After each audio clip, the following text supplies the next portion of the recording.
melakukan pengambilan pembuatan hapusan darah tepi, pewarnaan giemsa, dan pemeriksaan mikroskopik dari hapusan darah tepi ini. Nah, untuk indikasinya itu sendiri, pasien dengan gejala anemia seperti malaise dan lesut, dan pasien dengan suspek infeksi malaria dan filariasis. Nah, selanjutnya itu persiapan alat dan bahannya. Di sini ada meja kerja, ada tempat sampah medis dan non medis, ada sarung tangan steril, ada tisu, ada wastafel dengan air mengalir, dan ada sabun cuci tangan. Nah, untuk alat dan bahan dari pengambilan darah tepi ini, saya membutuhkan lenset dan jarum sterilnya. Terus ada kapas alkohol 70%, ada kaca objek, ada spidol permanen. Nah, untuk pewarnaan di sini saya membutuhkan pinset, pipet, larutan metanol, larutan giemsa, rak untuk kaca objek, terus di sini air bersih yang ada dalam botol. Nah, untuk pemeriksaan mikroskopiknya itu di sini saya membutuhkan mikroskop binokuler, terus minyak giemsa, terus tisu lensa, alat hitung, dan alat tulis.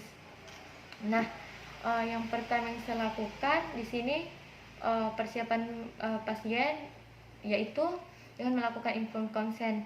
Nah, untuk informed consentnya ini di sini kita menjelaskan tentang mekanisme kerja tindakan, tujuan, serta risikonya terhadap tindakan ini. Dan tidak lupa kita memberikan kepercayaan kepada pasien untuk menjaga kerahasiaan pemeriksaan ini. Dan selanjutnya itu melakukan atau meminta persetujuan pasien untuk melakukan tindakan ini. Nah, setelah pasien menyetujuinya, di sini saya akan melakukan pengambilan darah tepi. Nah, yang pertama yang saya lakukan di sini, saya mengambil kaca objeknya dulu, terus saya beri identitas pasien dengan nomor rekam medis serta tanggal pengambilan spesimen. Nah, selanjutnya saya melakukan cuci tangan terlebih dahulu dan menggunakan sarung tangan steril atau handscone. Nah, selanjutnya di sini saya menentukan lokasi di mana tempat pengambilan darah. Terus setelah saya menentukan lokasinya, jari yang ingin saya ambil darahnya itu saya disinfeksi dengan kapas alkohol 70% secara sirkular. Biarkan mengering. Setelah mengering, di sini saya akan tusukkan lenset dengan jarum sterilnya. Setelah itu saya memberikan tekanan lembut hingga keluar darah. Setelah itu teteskan darah. Untuk tetesan pertama itu kita letakkan di sekitar 1 cm dari label identitas pasien. Nah, untuk tetesan keduanya itu sekitar 2 cm dari letak tetesan pertama. Selanjutnya kita tekan jari pasien dengan kapas alkohol. Selanjutnya yaitu melakukan pembuatan hapusan darah tepi. Nah, untuk hapusan darah tepi itu di sini yang pertama yang saya lakukan untuk darah tipisnya, saya untuk tangan kiri itu memfiksasi di bagian kaca identitas pada kaca objek darah ini, hapusan darah. Terus tangan kanannya itu memegang kaca objek yang satunya dengan sudut 45 derajat, lalu biarkan darah menyebar ke bagian seluruh kaca, terus kita dorong dengan cepat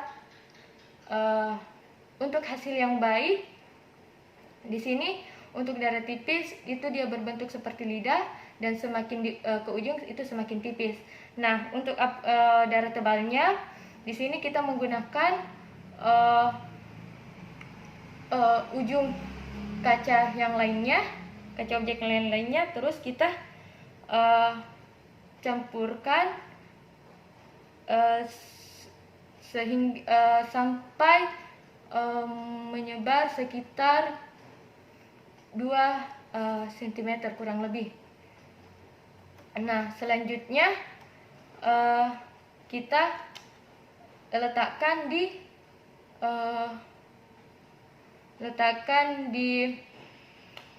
drat kaca objek, biarkan kering dengan suhu ruangan. Nah, untuk selanjutnya ketika sudah kering, ini kita untuk hapusan darah tipisnya kita celupkan di larutan metanol. Kita lakukan secara hati-hati, jangan sampai darah tebalnya juga tercelup pada larutan metanol. Nah, setelah itu kita letakkan kembali. Terus untuk darah tebalnya itu kita teteskan dengan air. Selanjutnya biarkan mengering, lalu kita teteskan kedua-duanya dengan larutan Giemsa 3%. Terus biarkan kering, kemudian kita siram dengan air bersih yang ada di dalam botol tersebut. Selanjutnya setelah mengering, kita miringkan kaca objeknya. Nah, setelah itu kita melakukan pemeriksaan mikroskopnya. Nah, untuk pemeriksaan mikroskopnya di sini kita masukkan dulu ke mikroskopnya dengan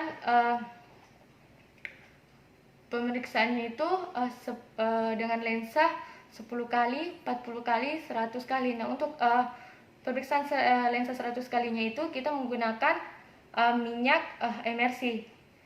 Nah, lakukan pemeriksaan 100 kali, lalu hitung parasit yang ada pada yang nampak pada mikroskop. Selanjutnya, setelah selesai, agar menghindari pemeriksaan 2 kali, itu kita melakukan dengan cara zigzag. Nah, selanjutnya kita bersihkan mikroskop, lalu bersihkan meja pemeriksaan. Setelah bersih, pemeriksaan telah selesai. Terus setelah jumlah parasit juga telah dicatat, kemudian mejanya juga sudah bersih, saya melakukan lepas handscoon, cuci tangan, dan pemeriksaan selesai. Mungkin sekian, terima kasih.